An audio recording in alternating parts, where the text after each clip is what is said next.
Hi guys, may bago akong na-discover na magandang bilihan ng mga iba't ibang souvenirs, products na nanggaling pa sa iba't ibang islands.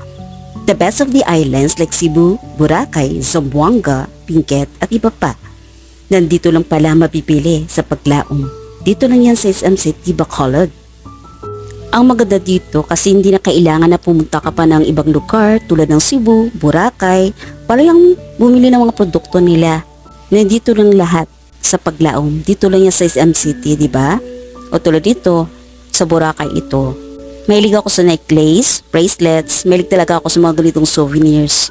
Para sa akin kasi, memorable yung papunta mo sa isang lugar pag makabili ka ng mga ganito.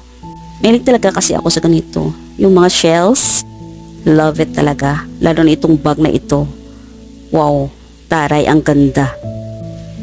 Ang dami talaga dito mapipili. Napatigil talaga